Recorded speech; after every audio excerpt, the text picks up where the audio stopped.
Algorithm কোর্সের first টিউটোরিয়ালে আমি সবাইকে স্বাগতম জানাচ্ছি। আজকে আমরা যেটা শিখব সেটা হচ্ছে ইনসারশন সর্ট অ্যালগরিদম।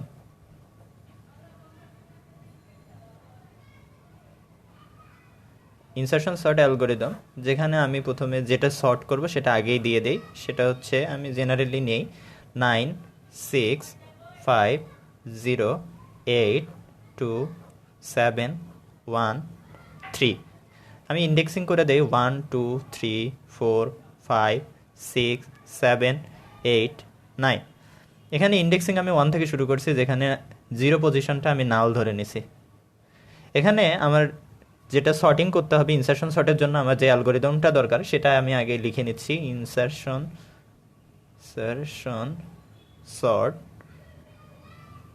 বলে আমি একটা অ্যারে নিয়ে নিলাম এবং এর মধ্যে আমি এখন একটা ফর লুপ চালাবো, যেটা আমি জে এর ভ্যালু 2 থেকে শুরু করে এ এর লেন্থ পর্যন্ত চালাবো।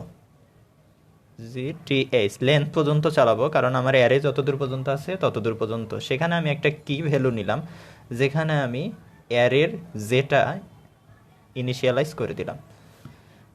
তারপরে যে জিনিসটা হচ্ছে যে প্রথমে আমি আরেকটা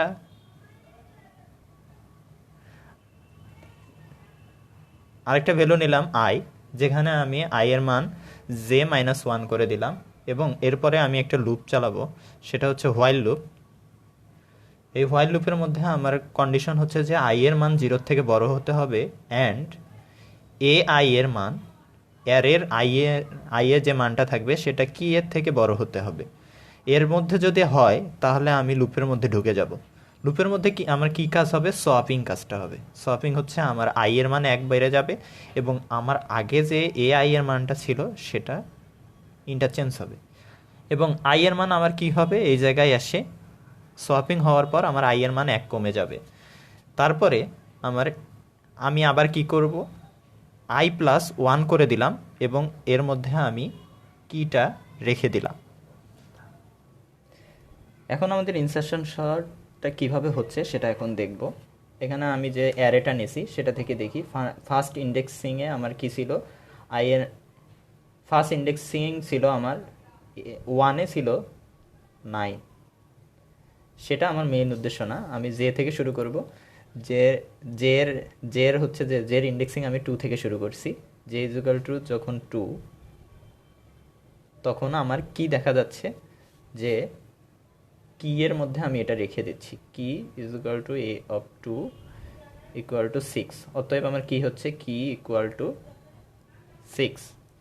এখন আমার কি ছিল এখানে আই ইকুয়াল টু জে -1। আমার জে এর মান কত? 2। তাহলে আই ইকুয়াল টু জে -1 মানে 2 - 1 ইকুয়াল টু কত হচ্ছে? 1। এখন আমি কি করব, এই লুপের মধ্যে ঢুকে যাব, হোয়াইল লুপ। হোয়াইল লুপে কি আছে? আই এর মান 0 থেকে বড় হতে হবে এবং এ আই এর মান কি এর থেকে বড় হতে হবে, তবেই আমি এই লুপের মধ্যে ঢুকে সোয়াপিংটা করতে পারবো। সেক্ষেত্রে আমি দেখতেছি যে যে এখানে আমি যখন পাইলাম যে 1 পাইছি, আই এর মান 1 পাইছি, তখন এ অফ আই ইকুয়াল টু 9।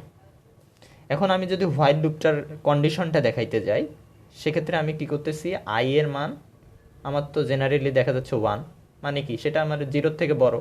সেক্ষেত্রে আমি একটা ট্রু কন্ডিশন পাইলাম। এখন আমি যখন দেখতেছি আবার আমার আরও একটা কন্ডিশন ছিল কি, যে এ আই কি এর থেকে বড় হবে। সেহেতু এ অফ আই যেটা কি এর থেকে বড় হবে, অর্থাৎ আমার এটা কি হবে সমান সমান আমি বলতে পারি কি, যে 9 অলওয়েজ আমার 6-এর থেকে বড়। সেক্ষেত্রেও আমি একটা ট্রু কন্ডিশন পাইলাম। ট্রু কন্ডিশন যখন আমি পাইলাম, সেক্ষেত্রে আমার কি হবে, এই সোয়াপিংয়ের কাজটা হয়ে যাবে। সোয়াপিংয়ের কাজটা কিভাবে হয়ে যাচ্ছে, যে A of I plus 1 equal to A I, যেখানে আমি বলেই দিতে পারি যে কি হচ্ছে এ অফ 2 আমার 9 ভ্যালুটা, আর এখানে আমার কি ছিল যে 9 আর 6 আমার কি হয়ে যাচ্ছে, সোয়াপিং হয়ে যাচ্ছে। জেনারেলি সোয়াপিং হওয়ার পর আমার কি হয়েছিল, যে আই এর ভ্যালু আমি কি করে দিছিলাম, 1 কমায় দিয়েছিলাম। সেক্ষেত্রে কি হচ্ছে যে আই ইকুয়াল টু আই এর মান আমার কত ছিল 1, এখানে কত আছে আই এর মান এখন 1, 1 থেকে 1 যদি বাদ দিয়ে দেই তাহলে আমার কত হচ্ছে 0 হচ্ছে। এখন যদি আমি আবার লুপের মধ্যে ঢুকতে যাই সেটা হচ্ছে কত হোয়াইল লুপের মধ্যে, তাহলে আমার কি এখন আই এর মান কি 0 থেকে বড় হচ্ছে, এটা ফলস হয়ে যাচ্ছে, নট ইকুয়াল টু 0, কারণ আমার 0 নট ইকুয়াল 0। সো আমি এটা বলতে পারি ফলস। সো আমি এখানে আমার লুপটা ব্রেক করবে এবং এখানে হচ্ছে কি যে এ অফ আই, এই যে এই কন্ডিশনটাতে আমি যাব, A of I plus 1 equal to কি, তাহলে আমার কি হচ্ছে এখন এ ইকুয়াল টু আই এর মান এখন আমার 0 প্লাস 1 ইকুয়াল টু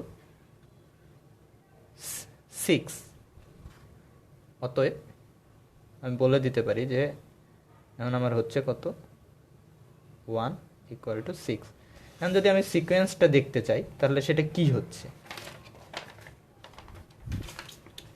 সিকোয়েন্সটা আমার এক্ষেত্রে দেখা যাচ্ছে কি যে 6 9 5 0 8 2 7 1 3, এটা কিন্তু আমার একবার করার পর হইল। এখন আমি যখন জে এর মান আবার 2 3 করে করে আমি কাজ করা শুরু করব, আবার একবার করে চেক হবে এবং লাস্ট আমার সর্টেড ভ্যালু যেটা আসবে সেটা হচ্ছে 0 1 2 3 5 6 7 8 9। এটা যদি আসে তাহলে আমার তো সর্টিং শেষ হয়ে গেল। আপনি যদি প্রথম সর্টিংটা বুঝে থাকেন তাহলে এই সর্টেড ভ্যালুটা আপনার আনতে কোনো প্রকার কষ্ট হওয়ার কথা না। Thank you everybody. পরবর্তী টিউটোরিয়ালের জন্য আমাদের চ্যানেলে সাবস্ক্রাইব করুন।